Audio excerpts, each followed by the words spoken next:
Guutummaan ba'a giddu galeessaa abidda voolkaanoo fi sibiila dheekkamsaan gubachaa bule. Samiin misaayilaan qotamaa jira. Lafti wal jijjiirraa waraanaa ulfaataa ta'ee fi addunyaa yeroo dheeraa booda argite jalatti raafamaa jirti. Iraan halkan kana biyyoota galoo galaanaa hedduu irratti abidda gadi roobsiteetti. Joordaan, Kuweetii fi Baareen misaayilaa fi diroonii Iraaniin aleelamaniiru. Fiixeen nagaa haphii suni guutumatti tarsa'u sararri diimaa naqameera.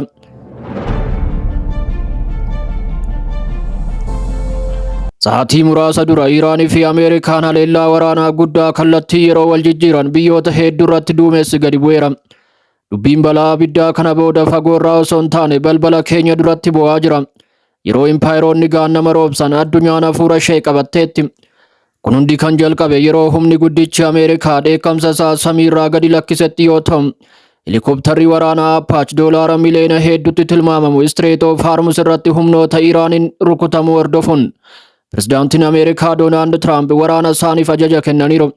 Ajajni giddu galeessaa Ameerikaa haleellaa ofirraa ittisuu jechuun kallattiin kibba Iraan irratti abidda roobseera. Boombiin Ameerikaa qilleensa keessaa yeroo iyyuu bulchiinsi Hormuzgaan, Jaaskii, Siriikii fi Qeeshim keessatti dhoo'insi dhagahamuun gabaafameera. Masaraawwan teleekoomii cicciramuun kuufamni bishaanis ulfaatina teekinooloojii Ameerikaatiin daffeera. Garuu Waayit Haawus Iraan jilbiifattee akka boossu yoo yaade dogoggora lubbuu namaa galaafatu taasiseera.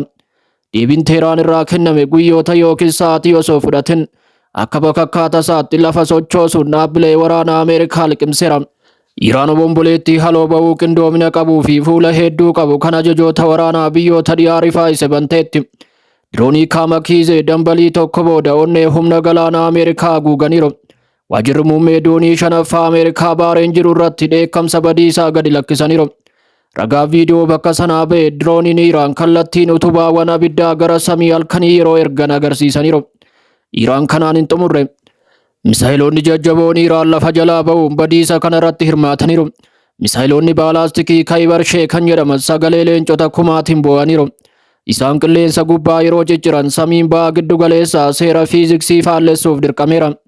Koreen eegdota warraaqsaa ibsa kenneen buufata xiyyaaraa Ameerikaa Alzaaraak Joordaan irratti argamu gara Si'oolitti jijjiireera.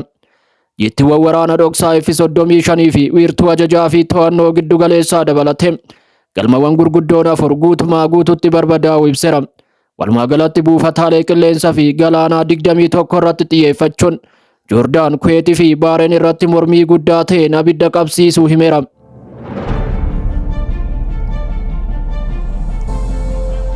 Ministeerri dhimma alaa Iraan Abbaas Argaachi sagalee isaanii bubbee fi sibiila baachisuun dhangalaasaniiru.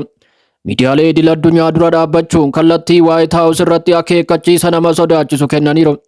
Ameerikaan kutannoo keenya qoruu filatteetti. Humni waraanaa keenya haleellaa yookiin doorsisa kamiyyuu deebii malee akka hin dhiifne addunyaan yaa beektu jedheera. Ifatti na dhagaa Ameerikaan nagaa ta'uu yoo barbaadde ammuma naannoo keenya keessaa ba'uu qabdi jechuunis ibseera. Akkasumas wiirtuun ajajaa lafa jalaa Iraan koreen eegdota warraaqsaa waadaadhumaa dhiiga namaa dhaabuu fi maashinii waraanaa Ameerikaaf boo'icha dhumaa kennaniiru. Yoo tarkaanfii dabalataa fudhattan deebii ulfaatan kana caalu reefu karrarra jira jechuun ibsaniiru. Gidduu kana gaaddidduu waraanaa guddaan ba'a giddu galeessaa liqimseera. Ganama kana kibba Libaanos keessatti haleellaan qilleensaa Israa'el gamoolee walqixxeessuun namoota 21 ajjeesuun lammiileen nagaa 1000 lakkaa'aman lubbuu isaanii baraaruuf akka baqatan dirqisiiseera. Qaroominni durii du'uun bakka boo'ichaa ta'eera. Naannichi guutuun haala to'annaa ala ta'een itti fufeera. Abjuun pirezidaantii Ameerikaa Doonaald Tiraamp waliigaltee dippiloomaasii jedhan guutumatti gara daaratti gadi bu'eera. Humnoonni Ameerikaa fi Iraan du'a badiisaa guutuu keessatti cufamaniiru. Ameerikaan duubatti deebi'uu diduun olaantummaa ishee doonii waraanatiin akka eegdu waadaa galteetti. Iraan raafamuu diduun meeshaa waraanaa biyya keessatti biqile gara gaachanaa abiddaatti jijjiirteetti.